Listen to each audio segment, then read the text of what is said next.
Hello, Governor. It's the Thrift Store Rundown, where this week we're crossing the subject aisle on a budget. And for this video, I'm not taking any chances. We're jolly well kicking things off in a sumptuously sexy manner. Sam Hattenstone, a writer for the British newspaper The Guardian, once wrote about famed celebrity chef Nigella Lawson, and I use the air quotes here because he doesn't really like that term. Quote, "Men love her because they want to be with her. Women love her because they want to be her. Could I add anything more to that, given her body of work over the years, in the UK and across the ocean?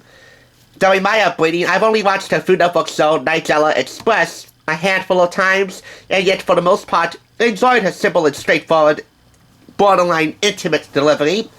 And speaking of intimate, I also enjoyed what I now understand to be a hodgepodge of light-hearted innuendo that would make Jamie Oliver or even Gordon Ramsay blush. Her recipes are elegant yet rustic, striking enough for company yet simple enough for everyday fare. Based on all of the above, I think it's high time I put it to the test here. This is Nigella Bites, her companion cookbook to the Style Network series of the same name. You remember the Style Network? This hyper-round publication was purchased for $4.99 out of a retail price of $35. With her charming style, and I do mean charming, delicious recipes, best-selling cookbooks, and popular cooking show, Nigella Lawson has become a household name, symbolizing all that is sumptuous and pleasurable about food. In her new cookbook, Nigella shares her favorite recipes that are easy to make after a busy day at the office, perfect to linger over during a lazy weekend, or fun to concoct with kids on a rainy afternoon. All the recipes are delectable to read, dreamy to look at, and of course, delicious to eat. Some are exciting twists on old favorites, and others are new and different. What unites them all is her uncomplicated, original, fresh approach, making each dish perfect for the way we live today. Whether cooking pasta e fagioli or baking orange breakfast muffins, Nigella knows just how to achieve maximum flavor with minimum effort. Or should we say minimal effort? Oh well, I want you to pay attention to the uses of this word, delicious. These uses of this word are the only two uses that you'll see throughout this book. This word is entirely absent from the cookbook. That brings me to a point I made about another cookbook from a Food Network alumni who's all-American, Robin Miller, and I'll bring that up in a moment. But first, let's go ahead and get inside Nigella Bites. From family meals to elegant dinners, easy, delectable recipes for any occasion, with photography by Francesca York. We're getting right into the only chapter I'm highlighting for this review, just because of its name alone. Ready? TV dinners. This is chapter 3. Oh yeah, who wouldn't like to slump on the couch next to Nigella with a bowl of, well, whatever that might be, watching a good TV show or movie. Even if you like cooking, at the end of a long day, you don't necessarily have much time or energy for it. Of course, you can always phone for a pizza, but I find that a bit of pottering in the kitchen helps me unwind. What I'm talking about here is the food you can cook on those days where you just have to hit the kitchen running. So let's go ahead, turn the page, and hit this chapter running. Ideally, spiritually, with Nigella by our sides. This is mozzarella in Carosa. It's really a French toast / grilled cheese hybrid that you make with soft white bread and mozzarella. Regular mozz, not the more expensive and somewhat better buffalo mozz. This is chicken with chorizo and cannellini. It's kind of a fancy thing to be making at the end of a working day, but really fabulously easy, fabulously quick, and with just one trip to the supermarket, you can pretty much pick all the ingredients up. Heck, some of them might be even in your pantry at this very moment. This is linguine with garlic oil and pancetta, parmesan not required, but a sprinkling of roughly scissored parsley, should you feel inclined as a garnish, is always a good idea. 3 ingredients: garlic-infused olive oil, pancetta, and linguine for one great supper. If you want to make your own garlic-infused olive oil, knowing that they may not sell that kind at stores, well, that would be 4 ingredients, but still, pretty nice. Salt and pepper squid. Anyone who has a certain degree of chutzpah will be willing to try that out.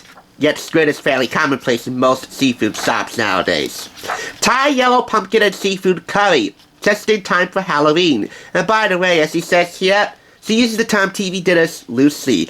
Not everything in this chapter is written with silver-bound something in mind. It's also a good idea to have something up your sleeve that you can cook quickly and simply when you've got friends coming over to supper midweek after work. This is that something, and so is the next recipe, which is the final recipe for this chapter. Dessert, bitter orange ice cream. The bitter orange that she's requesting you use here is a Seville orange, which has the sweet taste of oranges and the ravaging sourness of lemons. If you can't find those, you suggest one eating orange with 2 limes for the same effect. At the end of each recipe chapter here, we have some notes that you can write down here, so you can jot down in these blank spaces how the recipes fared with company or with yourself. What did you like about them? What didn't you like about them? What ingredients you would substitute? How would you alter and adapt the recipes for whatever scenario in which you would be cooking them, etc. You'll write them down here in these notes. And speaking of recipe chapters, let's go ahead and highlight the contents here, because TV Dinners is the only chapter that just by the name alone should grasp your attention. An all-day breakfast, comfort food, party girl, recipes for special occasions, for parties, rainy days, and speaking of rainy days, have a look outside. So this is where comfort food really comes into play. Trashy. These are the recipes that you would whip up, well, basically if you're anticipating having a few too many. And if you do have a few too many, have a look at temple food. Those are restorative recipes for when your hangover becomes a bit too intense. Slow cook weekend. Oh yeah, if applicable, fire up the slow cooker, because these are recipes here that also hammer home the comfort food element. Supper time, legacy. I assume those are dishes handed down from the Lawson family tree, adapted for now. And by now I mean 2002, the year when this book was published. Francesca York definitely did a pip cheerio job with food photography here. You'll find ingredient preparation tips and alterations/substitutions when applicable. You will scarcely find her signature innuendo that you come to detect and expect from plenty of her UK and US based programs. At least that's on my eye anyway.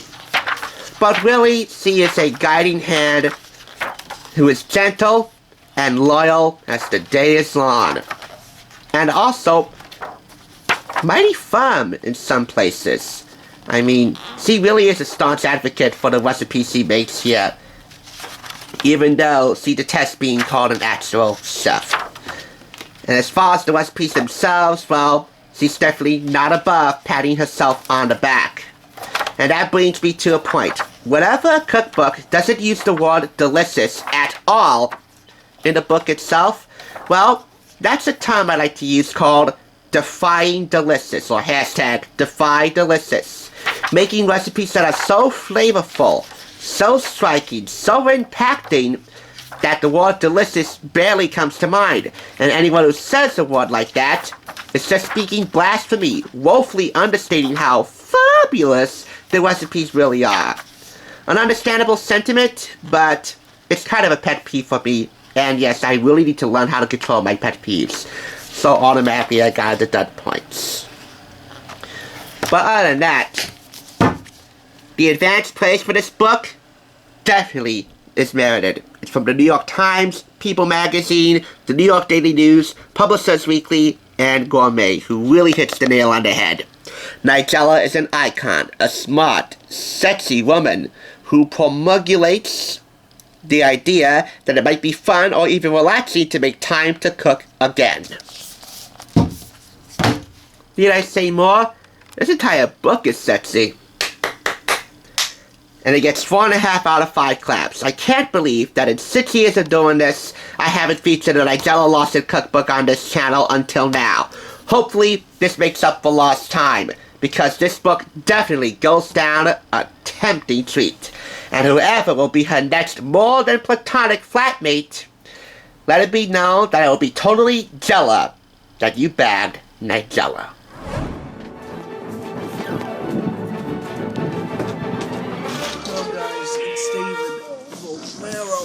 I'm gonna be famous.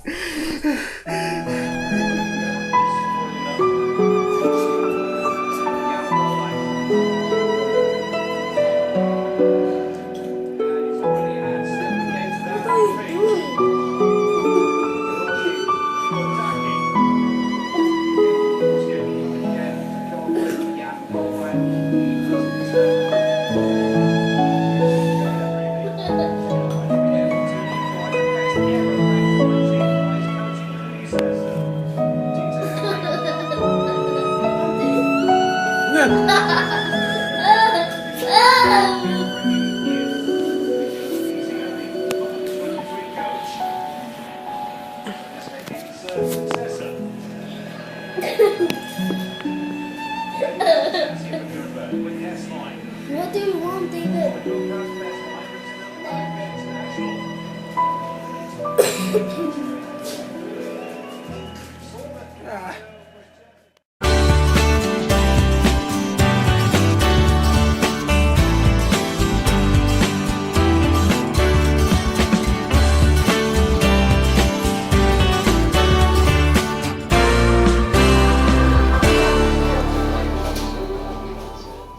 for watching TSR. Now, to see another awesome review like this one, click here. If you want to become a Hollywood bargain hunter, click here to subscribe. And I'll catch you on the thrift side.